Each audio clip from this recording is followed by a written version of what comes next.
मृत्यु के देवता यमराज ने अपने एक दूत को पृथ्वी पर भेजा। एक स्त्री मर गई थी, उसकी आत्मा को लाना था।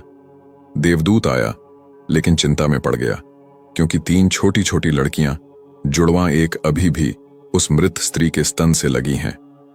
एक चीख रही है, पुकार रही है, एक रोते रोते सो गई है, उसके आंसू उसकी आंखों के पास सूख गए हैं। 3 छोटी जुड़वां बच्चियां और स्त्री मर गई है, और कोई देखने वाला नहीं है। पति पहले मर चुका है, परिवार में और कोई भी नहीं है। इन 3 छोटी बच्चियों का क्या होगा? उस देवदूत को यह ख्याल आ गया तो वह खाली हाथ वापस लौट गया।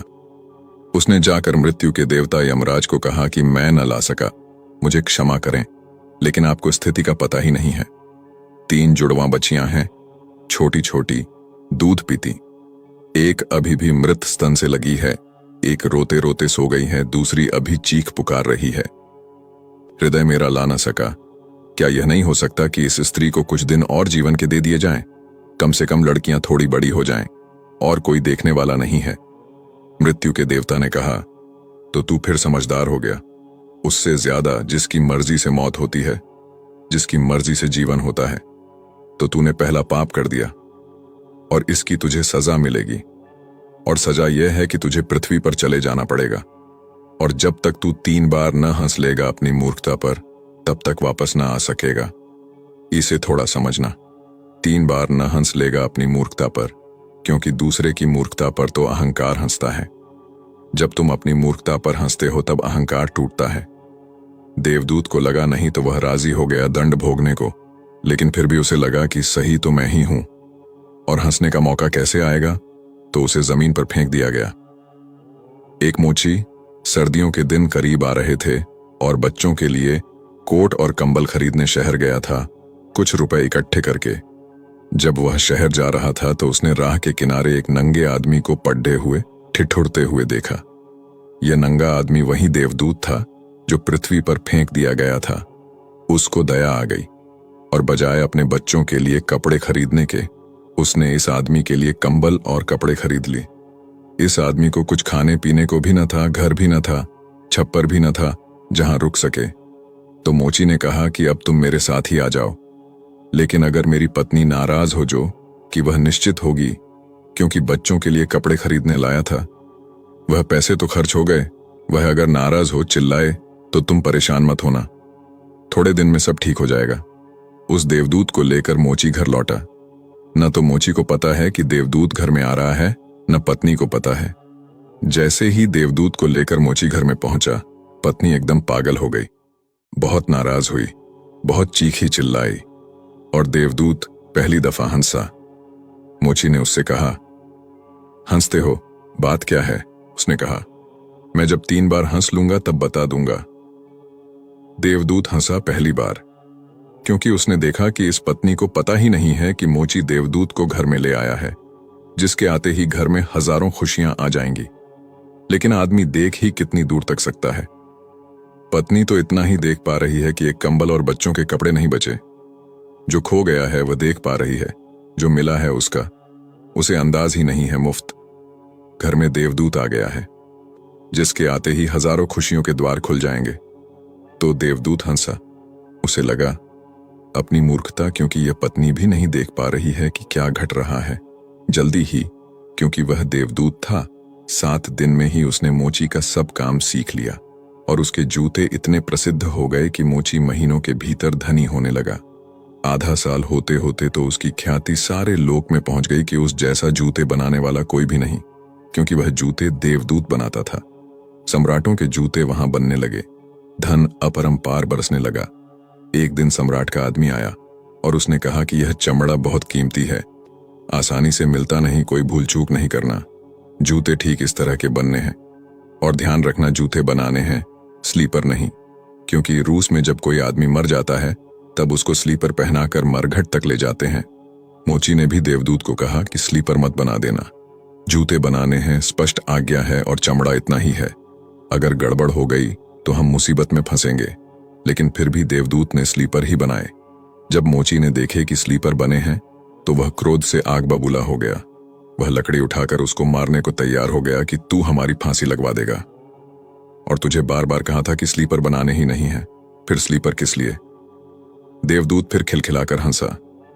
तभी आदमी सम्राट के घर से भागा हुआ आया। उसने कहा, जूते मत बनाना, स्लीपर बनाना, क्योंकि सम्राट की मृत्यु हो गई है। भविष्य अज्ञात है, सिवाय उसके और किसी को झात नहीं, और आदमी तो अतीत के आधार पर निर्णय लेता है। सम्राट जिंदा था तो जूते चाहिए थे, मर गया तो स्लीपर चाहिए। तब वह मोची उसके पैर पकड़कर माफी मांगने लगा कि मुझे माफ कर दे, मैंने तुझे मारा।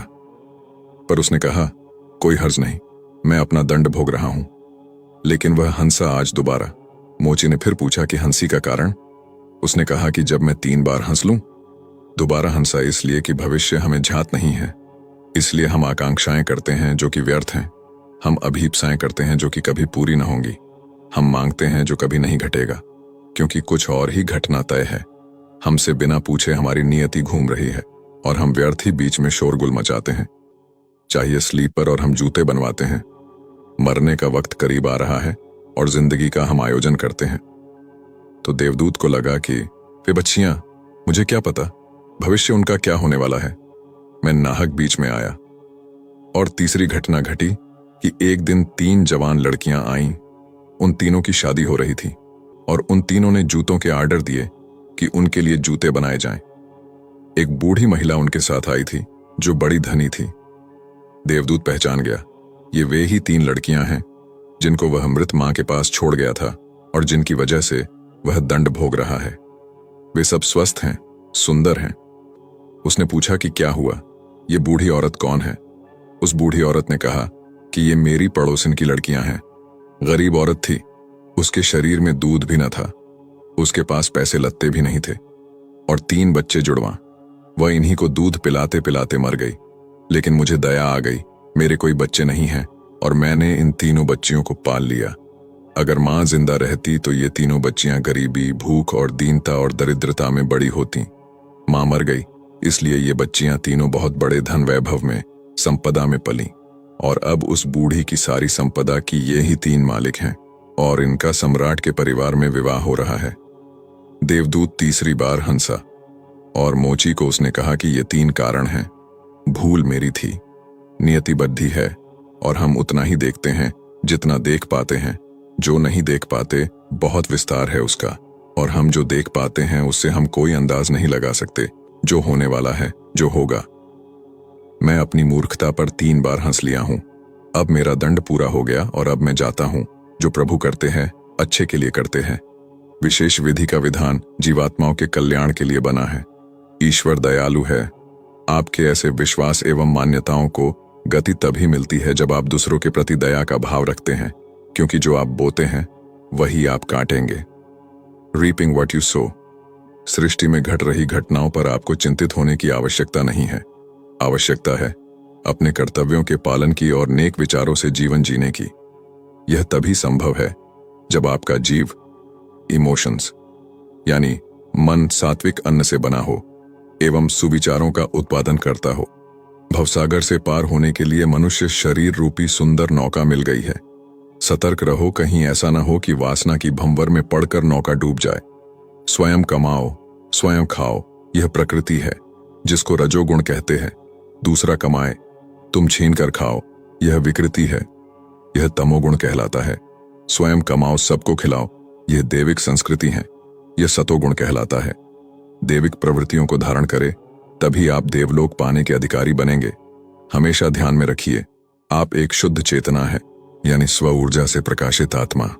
माया अर्थात अज्ञान ने आपकी आत्मा के शुद्ध स्वरूप को छीन रखा है। अतः माया अर्थात अज्ञान से पीछा छुड़ाइए और शुद्ध चेतना को प्राप्त कर परमानंद का सुख भोगिए।